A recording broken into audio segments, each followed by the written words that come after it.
Salut, je suis Jean-Basile Massamba, président de la maison culturelle Bisso na Bisso. Je vous invite à vous abonner à la chaîne Congo Culture TV. Bonjour chers amis téléspectateurs de Congo Culture Télévision, c'est Ben Robinson qui vous revient avec une nouvelle émission.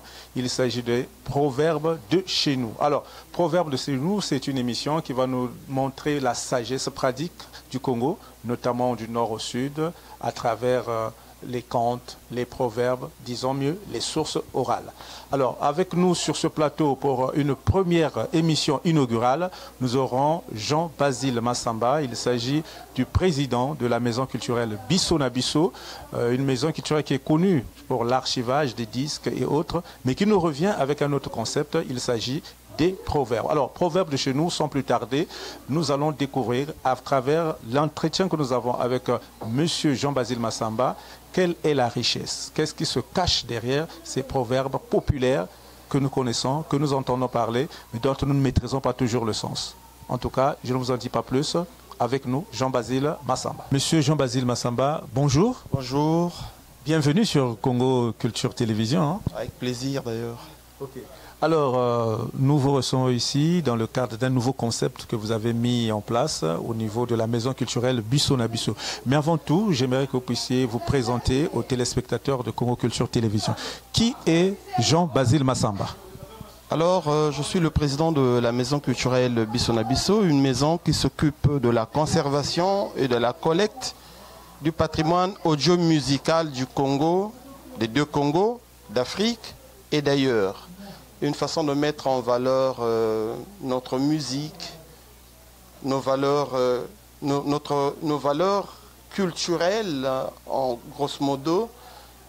Et dans la musique, à côté de la musique, il y a les langues, il y a les ethnies, il y a les contes, il y a les proverbes, il y a les dialectes. Et donc, nous avons pensé que aller dans l'axe de revaloriser ou de valoriser le patrimoine culturel ne se limite pas seulement qu'à la musique, mais il y a un lien avec la langue, parce que la musique se fait avec la langue. Donc nous avons pensé remettre au goût du jour nos langues, nos dialectes, nos contes, nos histoires, nos fables. Et donc nous avons choisi donc, ce média-ci pour lancer ce concept. En tout cas, merci beaucoup pour la confiance que vous faites à Congo Culture Télévision. Alors, en gros, il s'agit de quoi exactement? Proverbe de chez nous. Proverbe de chez nous, c'est un concept que nous mûrissions depuis très longtemps. C'est une façon d'accompagner la jeunesse d'aujourd'hui qui est en train de perdre un certain axe, un certain élan de ce qui peut être valeur et richesse culturelle de chez nous.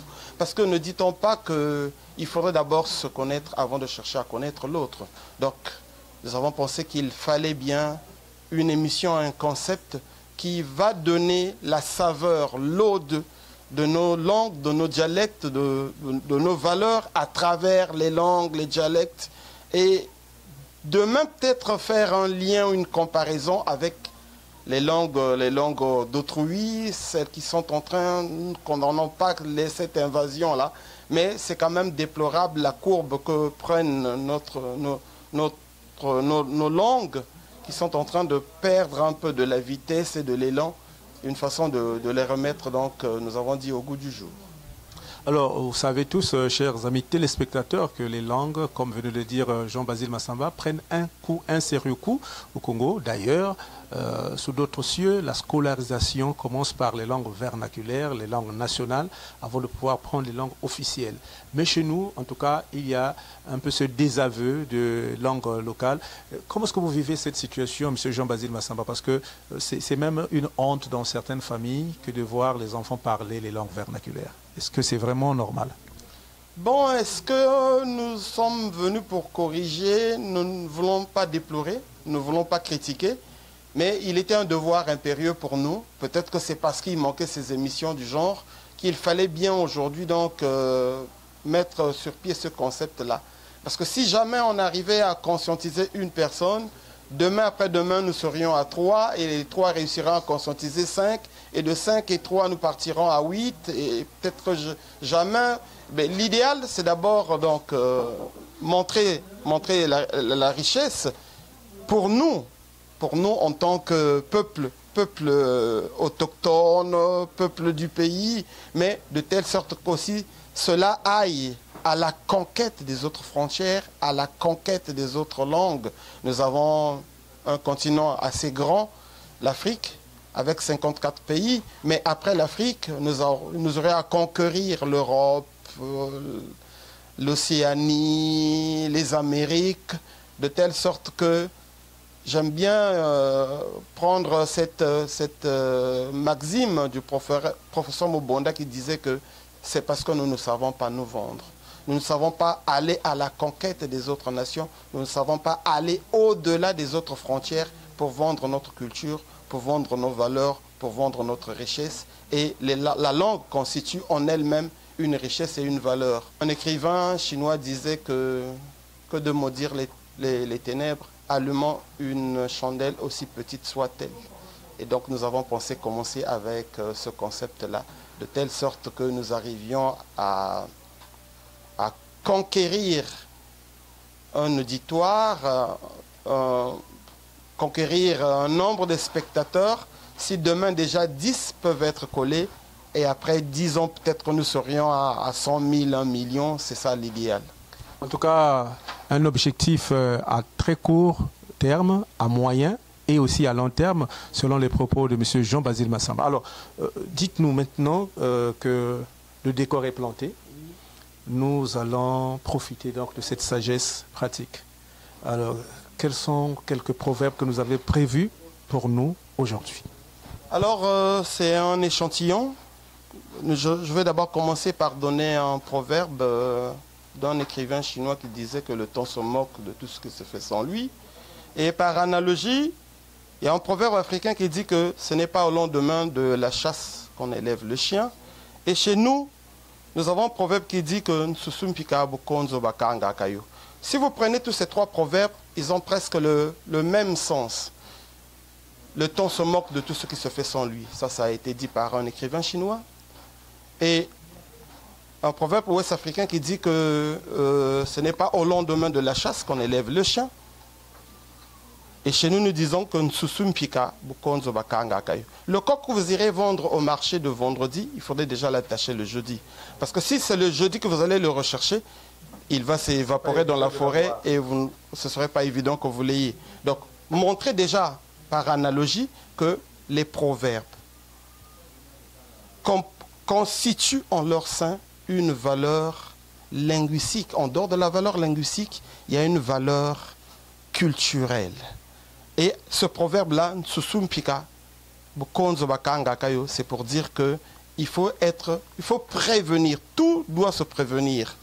De telle sorte qu'au lendemain ou à la veille, tu sais déjà qu'à 9 h, tu avais tel rendez-vous, à 10 h, tu devais être à tel endroit. Et dans cet angle-là, dans cet axe-là, rien ne te surprendrait, sinon en cas de force majeure. Donc voilà. C'est donc la leçon à tirer. C'est la leçon à tirer. Le deuxième proverbe donc en langue Congo dit que Toloton Kombo Ndojingo Mangapele.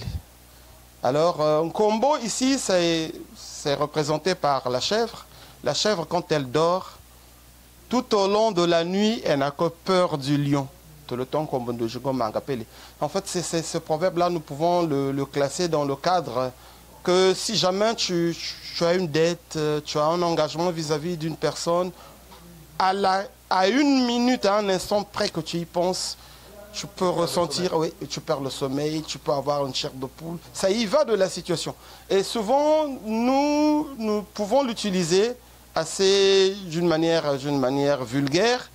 Quand jamais tu as une promesse, on t'a fait une promesse, et tu t'attends à quelque chose, le mieux aurait été que ce temps-là arrive vite.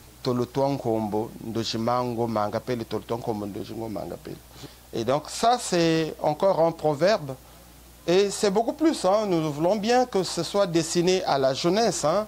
Cette jeunesse-là, surtout ceux qui sont dans la musique, qui n'ont pas de repères, qui n'ont pas de thème, qui n'ont pas de source d'inspiration. Ailleurs, vous avez même des musiciens tels que Kekolos ou Ardos Massamba. Ils ont des articles, des morceaux où il n'y a que des proverbes, une collection de proverbes. Est-ce qu'il suffit de citer un proverbe et de ne pas y donner un sens? Certes, un proverbe a plusieurs interprétations, peut avoir plusieurs interprétations, mais il faudrait qu'il y ait des interprétations aussi qui aillent dans ce sens-là pour qu'il ne soit pas mal pris, mal mis dans son concept et dans sa textualisation. Nous allons donner un troisième peut-être. Wabana Beni Tekantul. Alors ça c'est un proverbe où nous allons beaucoup plus orienter. Hein. C'est du féminisme d'abord. Quand on dit Beni, c'est les seins. Ntulu, c'est la poitrine. Wabana Beni Tekantulu. Ce proverbe-là, peut-être que hier, s'utilisait beaucoup plus dans le sens de demander à la femme de se préparer à un mariage. Et il y a un âge pour se marier, comme on dit, il y a un âge aussi pour faire les enfants. Donc, pendant que tu as encore le sein, pendant qu'il est encore debout, c'est à ce moment-là qu'il faudrait se marier. Et par analogie aussi, ce proverbe-là peut être utilisé pour comment dirais-je, gérer sa vie. Gérer sa vie. C'est pendant qu'on est encore fort, qu'on l'on travaille. C'est pendant encore qu'on est jeune qu'on apprend du boulot. Parce qu'il y a un âge où on ne peut plus apprendre le boulot. À 40 ans, on ne peut plus aller apprendre un boulot. Ne pas gâcher les opportunités. Ne pas gâcher les opportunités. Il est recommandé, par exemple, à un jeune, quand il a perdu le niveau scolaire, à partir de 13 ans, 14 ans, on l'aurait déjà inscrit dans un atelier de tôlerie, de soudure. Et donc, nous allons terminer par un proverbe. Celui-là, c'est un proverbe qui nous marque. Watunga gata tungilankangala buminzo. Voilà un proverbe fort dans sa valeur étymologique et fort aussi dans le sens et la richesse que ce proverbe-là peut apporter pour ceux qui peuvent en trouver une valeur étymologique et un sens conceptuel.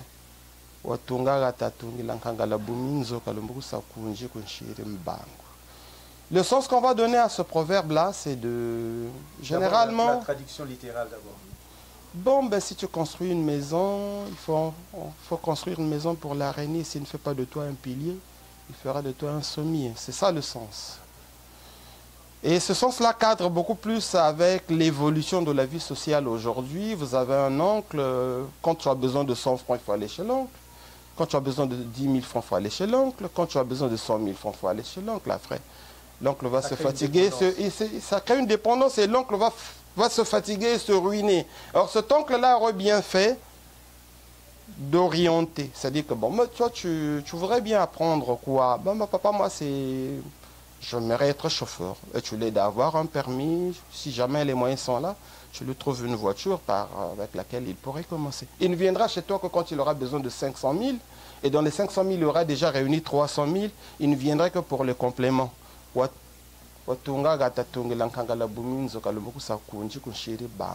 Pour une Inivaki, il viendra tourner autour de toi. Pour 100 francs, il viendra tourner autour de toi. Et toute la famille va osciller autour de toi. Et après, tu vas finir par les désavouer. Si jamais tu ne peux pas les désavouer, ça ferait une charge et une dépendance. Alors que c'est comme on dit aujourd'hui, il faudrait libéraliser, c'est quoi? Il faudrait donner un comment dirais-je, mandat. Il y a un terme politique aujourd'hui qu'on appelle... délégation de pouvoir. Délégation de pouvoir. Il faudrait donc... C'est ça le sens de la société, ce sens de la société qui hier nous trouvions dans nos mbongi et aujourd'hui qu'on ne trouve plus. C'est donc une sagesse populaire parce qu'on a l'impression qu'aujourd'hui, les proverbes que venait de citer M. Jean-Basile Massamba sont des proverbes qu'on retrouve aussi dans d'autres ethnies, dans d'autres civilisations. Et c'est presque une sagesse universelle. Parce que lorsque je pense au proverbe chinois qui dit « il faut apprendre à un garçon à pêcher et non à lui apporter du poisson », je pense que ça va exactement dans le même sens. Voilà. Donc l'idéal serait que beaucoup de gens s'approprient cette initiative de telle sorte que la jeunesse. C'est beaucoup plus la jeunesse hein, pour laquelle nous sommes en train de remarquer une certaine déviance. Hein. Nous disions que le tracé est tellement ascendant que ça amène à beaucoup d'inquiétudes. Est-ce que nous serions en mesure de cadrer? Peut-être parce qu'on n'a pas eu cette initiative, il fallait quand même donc commencer à travers nos langues, montrer la valeur, montrer la richesse. Et donc, il y a la langue Congo, il y a la langue Teke, il y a la langue Mboshi, il y a le Vili, il y a le Bembe, il y a le Kamba, il y a le Dondo. Quand nous aurions fini de visiter, revisiter ce qu'il y avait lieu de faire, nous irions à Kinshasa. Après Kinshasa, c'est le Gabon, l'Angola. Une vision panafricaine. Une vision panafricaine, mais il fallait d'abord commencer donc à avoir les pieds sur terre. Parce que même pour un oiseau, pour voler, même si l'oiseau a des ailes, il faudrait qu'il ait les pieds sur terre, prendre de l'envol et voilà, découvrir l'univers après. En tout cas, bien dit, M. Jean-Basile Massamba. Je pense que, comme on le dit vulgairement, tout ce qu'il vient de dire n'est pas tombé dans les oreilles des sourds. Je pense que les gens ont bien entendu. Et cette initiative de la maison culturelle Bisso na Bisso est une initiative à louer, à saluer, parce qu'effectivement, comme venait de le dire Monsieur le Président, il s'agit ici d'un retour aux sources. Par manque de repères, aujourd'hui, nous savons à déplorer pas mal de choses, mais il fallait commencer quelque part pour essayer de recadrer les choses. Et je pense que, loin de lui de pouvoir être aussi présomptueux pour dire qu'il va corriger, il va tout changer. Je pense qu'il fallait commencer quelque part pour que les autres puissent suivre. C'est bien ça. C'est bien cela et voilà. Et comme le dit notre devise, hein, la maison culturelle Bisso na Bisso, un pont sur le passé, une mémoire des temps. J'ai bien aimé chez vous, vous parlez de la nostalgie et nous, c'est un temps, un pont sur le passé et une mémoire des temps. Il faudrait que ces temps-là, nous les fassions revivre, même si dans le passé, il y a certaines choses à décrier. Je pense qu'il fallait prendre les bonnes, savoir faire le tamis, faire la synthèse, parce que nous avons une langue, nous avons des langues qui sont riches d'enseignements, de valeurs et de richesses. Il faudrait qu'on les revisite. Merci. En tout cas, je pense que le rendez-vous est pris, chers téléspectateurs.